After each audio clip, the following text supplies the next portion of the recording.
Cuando el hombre dice punto final, Dios dice punto seguido y se sigue escribiendo nuestra historia.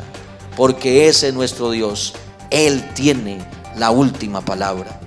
Si estás enfermo, Dios te puede sanar. Yo creo eso. Yo lo he conocido como Salvador, pero también lo he conocido como sanador. Si no tienes en tu casa, Dios te puede proveer, porque yo lo he conocido como proveedor. Cuando no hay dinero, Dios siempre nos ha sostenido.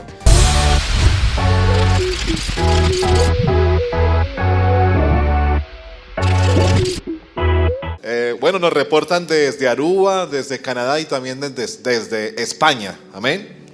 Nos están viendo. Pasemos rápidamente al próximo conferencista. Es un gran amigo, líder aquí en la Universidad Bautista. Tiene una maestría en Biblia en la Universidad de California. Bueno, y ha administrado varias iglesias como La María en el Águila, Itaco, La Cumbre, Porvenir aquí en Cali, la Nueva Floresta aquí en Cali. Le preguntamos por sus fortalezas y nos dijo que es amigo, es leal y diligente. Y la palabra que lo puede definir a él es la humildad. El libro que más le impacta de la Biblia es el libro de los Salmos y su mayor pasión es la obediencia. Sus datos personales: el hermano está casado con la hermana Claudia y tiene dos hermosas hijas, Catalina y Sara. Con ustedes les presento a uno también de nuestros presbíteros actualmente, el hermano Julio César Galvez. Amén. Con un fuerte gloria a Dios y estos aplausos al Señor. Nuestro hermano Julio nos va a contar de las experiencias que Dios le ha dado a su vida. Bien, Dios les bendiga a todos en esta noche. Quiero leer, me han pedido que hable acerca de las experiencias y quiero leer algunos versículos de la Biblia en el libro de Josué, el capítulo número 4 y el verso número 4, que dice: entonces Josué llamó a los 12 hombres a los cuales él había designado entre los hijos de Israel, uno de cada tribu, y les dijo Josué: pasad delante del arca de Jehová vuestro Dios a la mitad del Jordán, y cada uno de vosotros tome una piedra sobre su hombro, conforme el número de las tribus de los hijos de Israel, para que esto sea señal entre vosotros. Y cuando vuestros hijos pregunten a sus padres mañana diciendo: ¿qué significan estas piedras?, le responderéis que las aguas del Jordán fueron divididas delante del arca del pacto de Jehová. Cuando ella pasó el Jordán, las aguas del Jordán se dividieron, y estas piedras servirán de monumento conmemorativo a los hijos de Israel para siempre. También un saludo a todos los pastores aquí presentes. Y entonces, cuando hablamos de experiencia, yo siempre he dicho que el argumento más poderoso en la vida es el argumento de la experiencia. Puede tener la persona mucho conocimiento y puede haber estudiado en las mejores universidades y puede dirigirse al cristiano que solo hizo su primaria o secundaria, pero cuando un cristiano ha conocido a Jesús y ha tenido experiencias con Jesús, nada ni nadie le puede arrebatar esos argumentos. Todos a lo largo de la vida hemos tenido experiencias con Dios y hemos visto cómo la mano de Dios nos ha sacado adelante. Yo creo que es el momento donde no debemos de contar las experiencias de otros, sino nuestras propias experiencias. Es la generación que tiene que contar sus propias experiencias. Han habido personas que han marcado nuestra vida y el rumbo de nuestra iglesia aquí en Colombia, y se seguirá hablando de ellos y se hablará por muchos años de ellos, pero qué bueno comenzar a escribir nuestras propias páginas. Cuando hablábamos, yo un día dije: quiero tener una experiencia personal con Dios, y los versículos que leíamos entonces nos muestran cómo el pueblo de Israel iba a mirar las experiencias de otros. Ese monumento conmemorativo hablaba de la experiencia que tuvo el pueblo de Israel cuando lo lideraba Josué para pasar a poseer la tierra prometida. Y cada vez que los hijos y los nietos, las generaciones venideras miraban ese monumento, entonces contaban las experiencias de otros, de cómo entonces Dios los ayudó a pasar en seco por el río Jordán. Pero yo creo que es tiempo, todos los que estamos aquí, los que nos alcanzan a escuchar, de contar nuestras propias experiencias y de vivir nuestras propias experiencias con Dios. Y qué bueno que otros cuenten lo que nosotros hemos vivido. Yo salía al ministerio a un lugar, como lo decía el hermano Andrés, que se llama La María, es un corregimiento del Águila en el norte de nuestro departamento. Hace 20 años, de hecho, salí al ministerio a la edad de 20 años, salí soltero. Eso es un lugar muy frío. A los 3 meses me casé con la hermana Claudia, aquí está acompañándome. Y yo no sé, Edwin, cómo se dio cuenta. Bueno, Edwin ha sido un amigo mío, hemos andado por las costas, por el Amazonas, por muchas partes. O yo no sé si le conté de una experiencia que tuvimos en esa primera obra, eso hace más o menos unos 18 años. Y Edwin me dice: pastor, yo necesito que usted cuente esa experiencia. Y de hecho tuvimos experiencias muy marcadas también allí con nuestra hija mayor, Catalina. Y entonces quiero que usted cuente en TEA, y que es un honor estar aquí compartiendo con ustedes esa experiencia que usted tuvo. Estábamos iniciando el ministerio, una iglesia pequeña, economía poca. Habíamos conseguido algunas cosas con mucho esfuerzo. Realmente hablemos de que estábamos, sí creo, recién casados. Y estábamos un día domingo, después de hacer la escuela dominical, y hacíamos el culto de la tarde junto con terminamos la escuela dominical y hacíamos el culto. Y llegamos a nuestra casa y alguien generó un incendio, un vecino, y se consumieron unas 7 casas, 8 casas, digámoslo a la redonda, y entre ellas la nuestra. Y entonces la gente nos decía: pastor, se le está quemando la casa. Y es una impotencia terrible porque uno le da miedo las llamas. Recuerdo que teníamos 2 pipas de gas, una llena y una vacía. Son más peligrosas las vacías y no sabíamos qué hacer. Lo primero que sacamos fue las pipas para poder mirar qué rescatábamos. Pero en ese tema hay 3 factores. Lo que no lo daña el fuego, lo dañan los bomberos con el agua. Y lo que no daña los bomberos, la gente que va a ayudar se lo roba. Era un domingo, ustedes ya se pueden imaginar, los hermanos, los pastores, y había pues alguito de dinerito, la gente se llevó el dinero, se llevaron hasta una Biblia, se la robaron. Ojalá se arrepienta el que se llevó la Biblia. Vivíamos en un segundo piso, las cosas las tiraban por el balcón, la gente en su desespero, unos ayudando, ¿no? Y otros mirando a ver cómo se aprovechaban.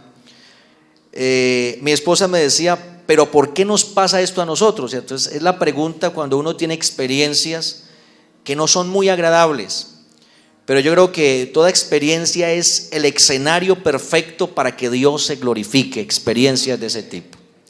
Porque no podemos decir que Dios es sanador si no estamos enfermos. No podemos decir que Dios provee si no nos hace falta en nuestra casa. Entonces esas experiencias que no son tan agradables, el escenario perfecto para que Dios se glorifique en nuestra vida. Y cada cosa entonces nos llevará a obtener la victoria en Dios. Por eso la Biblia dice: diga el débil, fuerte soy. Y la pregunta que siempre nos hacemos en las experiencias que tenemos es: ¿por qué me pasó esto a mí? Si yo soy fiel, soy hijo de Dios.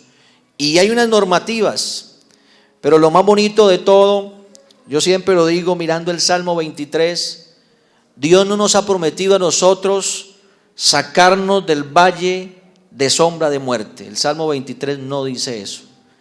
El Salmo 23 dice que Él estará con nosotros. Jehová es mi pastor, nada me faltará. En lugares de delicados pastos me hará descansar. Junto a aguas de reposo me pastoreará. Confortará mi alma. Me guiará por sendas de justicia.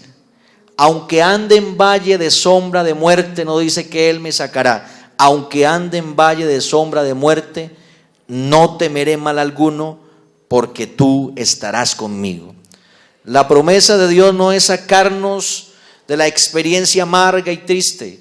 La promesa de Dios es estar con nosotros en medio de la enfermedad y darnos aliento. Es en medio de la dificultad y darnos fortaleza. Él siempre ha estado con nosotros todos los días hasta el fin del mundo, dice la Biblia. Y lo más especial es que Él nos guiará aún más allá de la muerte. Entonces, está con nosotros todos los días aquí en la tierra y tenemos la promesa de que nos guiará aún más allá de la muerte. ¿Qué hacer frente a la dificultad? Frente a la experiencia, nos quedamos prácticamente sin nada en nuestra casa. El apartamentico había que desocuparlo, no teníamos para dónde irnos, había que llevar las cosas a algún lugar, pero Dios fue abriendo caminos, Dios fue abriendo puertas. Yo siempre he dicho que cuando a nuestro alrededor se cierran todas las puertas, tenemos que levantar nuestra mirada al cielo, porque cuando las puertas se cierran aquí en la tierra, yo creo que las ventanas de los cielos se abren y Dios derrama bendición sobre nosotros hasta que sobreabunde. Porque las puertas en la tierra se pueden cerrar, pero las ventanas de los cielos nadie les podrá echar llave. Dios las abre para bendecir a su pueblo. Dios fue proveyendo, nos aparejó un lugar, como alguien dice. Un profesor dice: esa es mi casa, la tengo desocupada, van a vivir. Aún la gente de la alcaldía, Carlos Vargas se llamaba el alcalde de esa época, hace muchos años, mandaron frazadas para el pueblo. Pero hermanos, quiero decirles que eso nos llevó a activar la fe, porque es que el evangelio nos da esperanza en medio de la desesperanza. Y la fe con estas experiencias se activa. Y quiero decirles que el dinero fue llegando de un lado, de otro, no nos dimos cuenta. En ese tiempo yo era auxiliar de jóvenes con el hermano John Fabio García. Y quiero decirles que compramos todo lo que se había perdido. Hubo gente que nos regalaban juegos de alcoba, que nos regalaban salas completas, comedor, todo nuevo. Hasta para mi mamá hubo bendición, porque habían muchas cosas, ¿no? Y le regalamos a mi mamá algunas cosas y quedamos con todo nuevo en nuestra casa y nos sobró dinero para hacer otras cosas. Esa es la obra de Dios cuando confiamos en Él. Dios es bueno, para siempre es su misericordia y su verdad por todas las generaciones. Recuerdo también que estábamos en un templo de cancel. Cancel son tablas, allá en La María, y yo estaba arrodillado orando en el altar que habíamos improvisado, porque no había el altar que nosotros hacemos, el púlpito. Y mi esposa estaba cantando los coros y le había dejado nuestra niña a una hermana para que ella le ayudara. Y en ese tiempo pues no había dinero para los teteros Aven y todo ese tema. Y ustedes, no sé si recuerdan, creo que todavía bien, que los teteros venían con una tapita para que no se saliera el líquido del biberón, ¿cierto? No sabemos cómo nuestra hija o la hermana destapó, no sabemos, pues no estamos buscando culpables, pero la niña se metió esa tapa a la boca y se la tragó y comenzó a asfixiarse.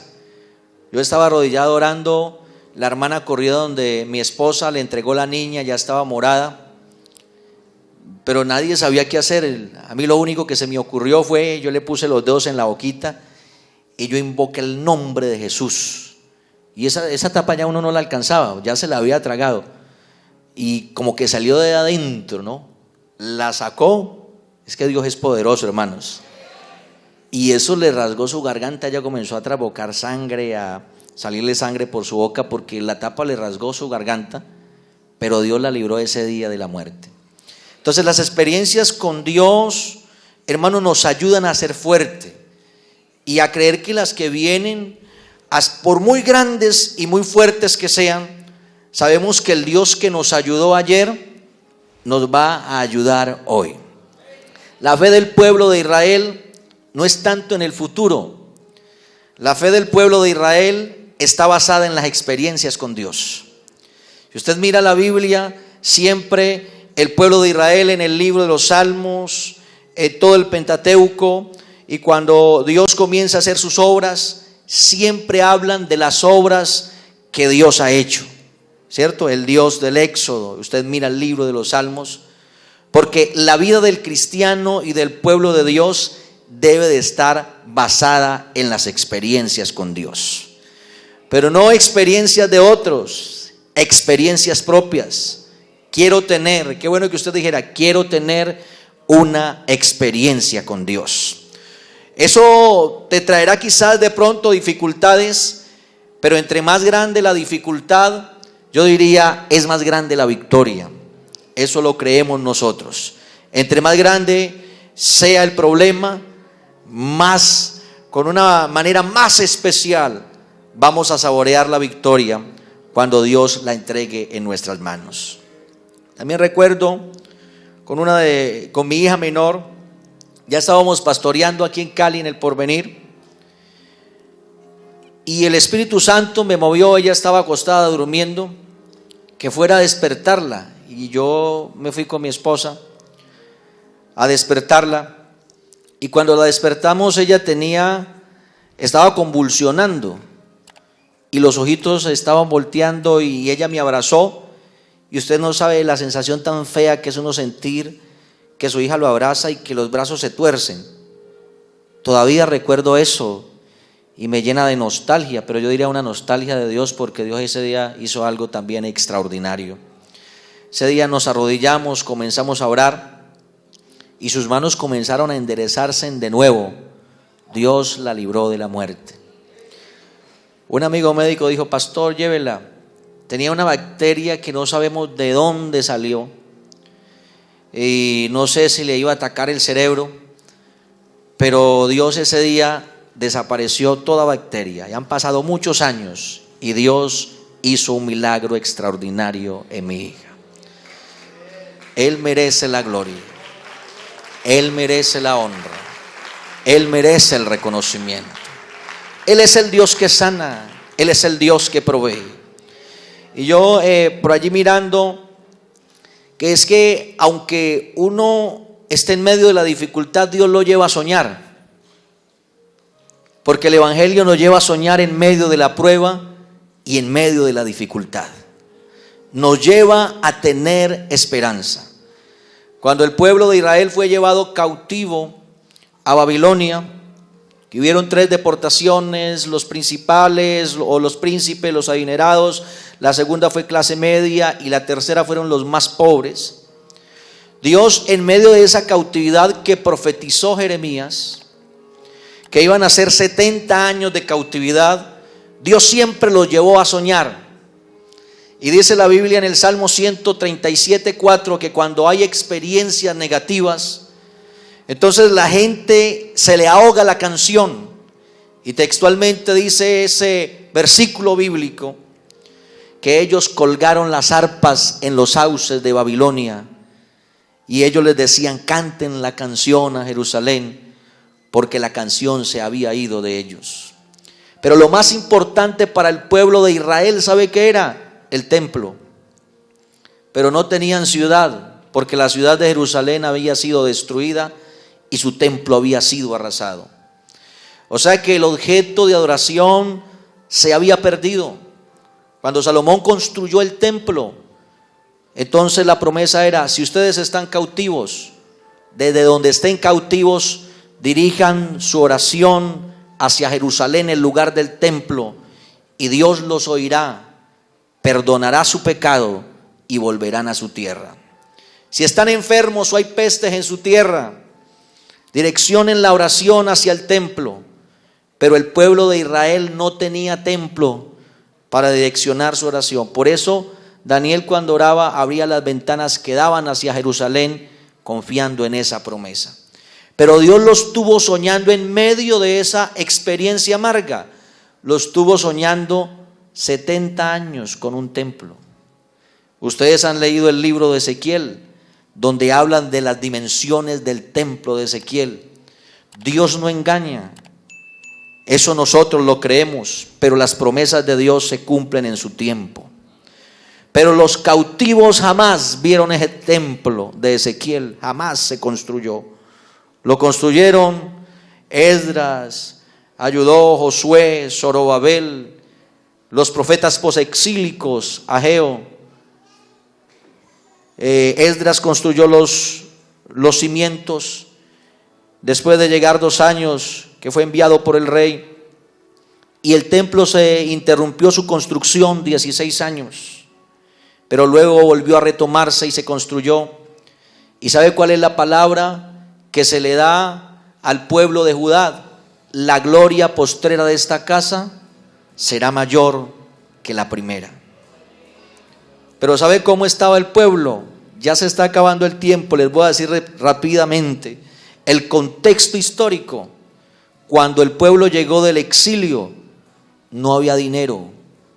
Estaban en ruinas. Cuando Esdras llegó, le tocó dejar la cabalgadura o el caballo en un lado y caminar por encima de las ruinas. No había dinero. ¿Cómo así que la gloria de esa casa iba a ser mayor que la primera? Y el templo, el lugar santísimo que construyó Salomón, ¿se acuerdan? Estaba recubierto de oro de arriba, de oro puro, dice la Biblia, de arriba hacia abajo. Pero cuando ellos le dicen a Dios, pero no tenemos plata, no tenemos oro, Dios, usted no ve que estamos en ruinas. Entonces viene ese versículo famoso que conocemos todos los hijos de Dios, que Dios le dice a través de Ageo al pueblo: mía es la plata y mío es el oro. Aunque estemos en ruinas, Dios levantará la gloria poderosa sobre nosotros, mayor que la primera. Yo no sé si ustedes me ayudan a creer eso en esta noche.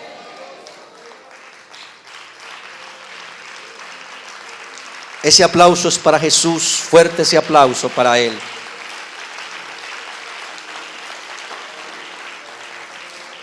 Y la verdad es que la gloria postrera de ese templo fue mayor que la primera. Una cantidad de bueyes se sacrificaron, más de 120,000 ovejas en el templo de Salomón. Pero en ese templo de Ageo también alguien construyó un templo para los judíos, que fue Herodes. Y no se necesitaron tantas víctimas. Juan un día vio a Jesús y dijo: he aquí el Cordero de Dios que quita el pecado del mundo. Ahí se cumplió que la gloria postrera iba a ser mayor que la primera, porque Jesús a la edad de 12 años entró en el templo, y Jesús es Dios manifestado en carne. En Él habita corporalmente toda la plenitud de la deidad. Si estás pasando dificultades, si tienes experiencias amargas de tipo económico, sentimental, una enfermedad que ya los médicos han determinado que no hay nada que hacer, estás desahuciado de los médicos. Yo siempre he dicho, cuando el hombre dice punto final, Dios dice punto seguido y se sigue escribiendo nuestra historia, porque ese es nuestro Dios. Él tiene la última palabra. Si estás enfermo, Dios te puede sanar. Yo creo eso. Yo lo he conocido como Salvador, pero también lo he conocido como sanador. Si no tienes en tu casa, Dios te puede proveer, porque yo lo he conocido como proveedor. Cuando no hay dinero, Dios siempre nos ha sostenido. Pero todas esas dificultades es para que el pueblo tenga experiencias con Dios. Y podemos decir en esta noche: todo lo podemos en Cristo que nos fortalece. Dios les bendiga a todos. Muchas gracias.